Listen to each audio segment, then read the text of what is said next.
Hello everyone, I am Shahan Laik. Welcome back to my channel, and we are in the middle of 100 days 100 disease series where every day I discuss about a new disease. So today our discussion will be about beta thalassemia major. This is very important disease for your NEET PG and also for your next examination. And always questions are asked on this topic in USMLE and PLAB examination. So those who are also preparing for the USMLE and PLAB examination, please watch this video completely. And for NEET PG also, AIMS also, it is very important. So beta thalassemia major. This is also known as Cooley's anemia. Sometimes they will not say about beta thalassemia major. They will say the term Cooley's anemia. It is the same thing, okay? Beta thalassemia major is the same thing as Cooley's anemia. What happens in beta thalassemia major? Basically, beta chain is either absent or it is grossly reduced. So beta chain in the hemoglobin is either absent or it is grossly reduced in Cooley's anemia, also known as beta thalassemia major. Major, very important, major. Next, in India, this can be found in Sindhi, among the Sindhi population, among the Punjabi population, Gujarati, and the Parsi population. Basically, what happens, you get anemia. In that anemia, you get RBC destruction in the bone marrow and in the spleen. So both in the bone marrow and in the spleen you get RBC destruction. So you get anemia.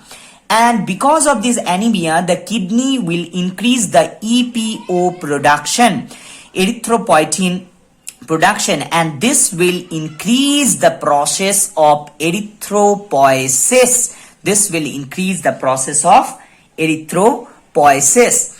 Next is clinical. Let us learn about the clinical signs and symptoms, which is very important about this disease. First is severe anemia, which I have already discussed. In this disease, you get anemia, and basically the children are found like 6 months to 24 months. You can find the severe anemia. Another thing is growth retardation.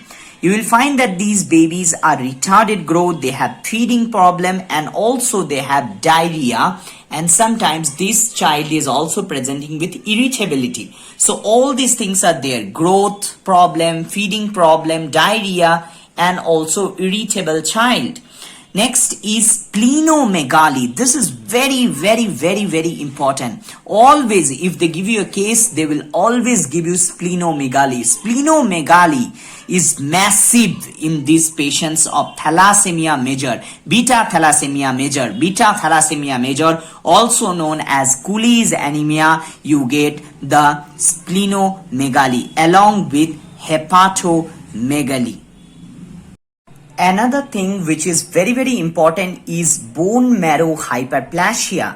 So you will get this, and because of bone marrow hyperplasia, you get deformity in the long bones. So long bones will be deformed, and because of that, you will get craniofacial changes like the bossing of the skull, prominence, malar eminence, and also nasal bridge depression. So all these are craniofacial changes, that is deformity in the long bones you are getting because of bone marrow hyperplasia.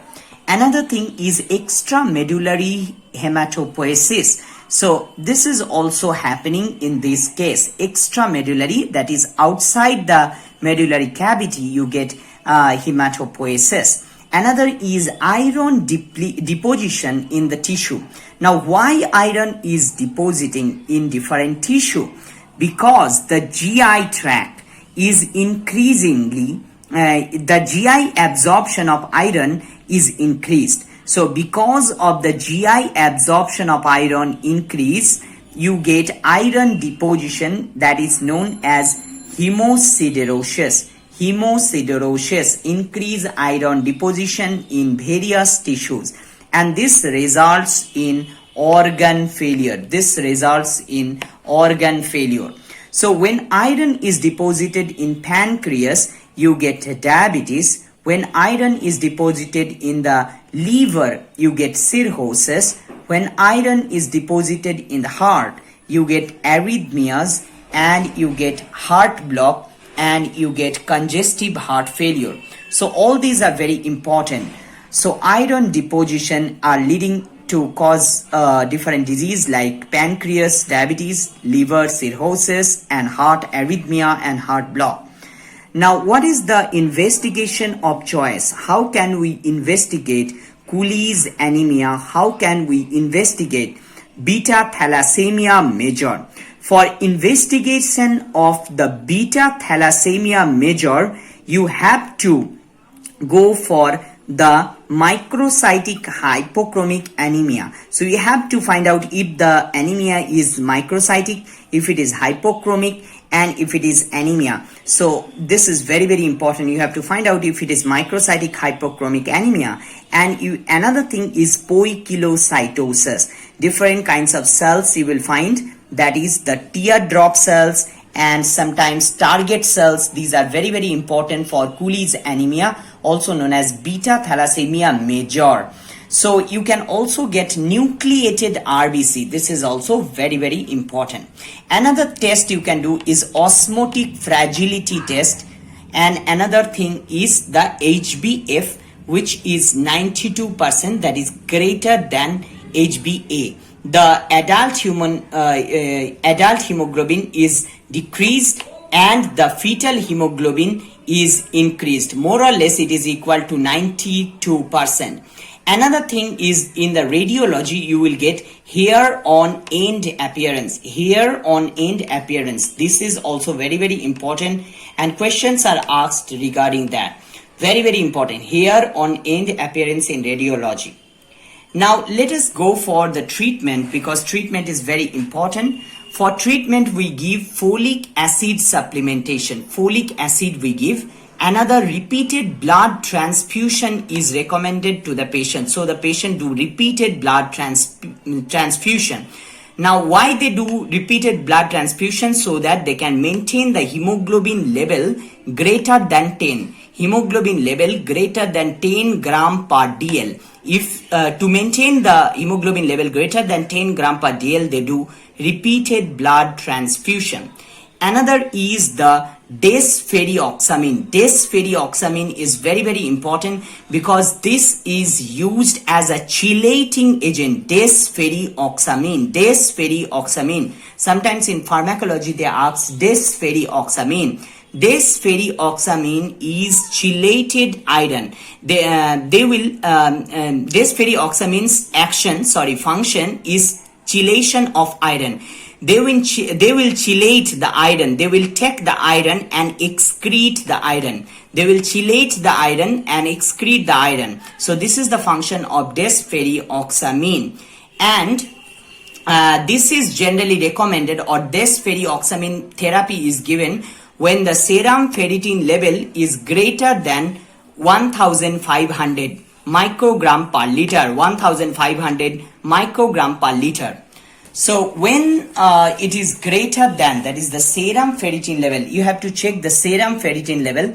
When it is greater than 1500 microgram per liter, then desferrioxamine is given. That will chelate the iron and it will excrete the iron. I told you, because of the iron deposition, various diseases like diabetes, cirrhosis, arrhythmia occurs. So we will give desferrioxamine. Another thing is splenectomy. Splenectomy, removal of the spleen. This is generally recommended in children, and basically those children who have a greater or massive splenomegaly. So those children who have massive splenomegaly, they are recommended splenectomy, removal of the spleen. Another thing is the allogenic bone marrow transplantation. So sometimes bone marrow transplantation is also recommended in these kinds of patients.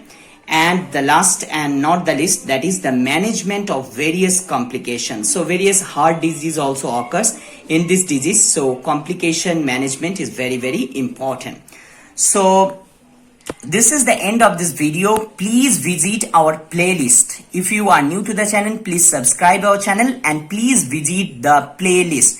We have different videos on medicine. We have many videos on medicine. Many. You just watch all the videos on medicine. You just watch all the videos on pathology. You go to the playlist and click on diseases, best medical videos. And there is a playlist known as best medical videos. Watch that. You can also watch the videos on medicine, and you can watch all the videos of pathology. You will have a great knowledge from that, and that will surely help you in cracking various medical examination. Thank you so much for watching this video, and if you like this video, make a thumbs up and subscribe our channel for getting many more videos like this. And please don't forget to press the bell icon. Thank you so much. Have a nice day. Bye bye.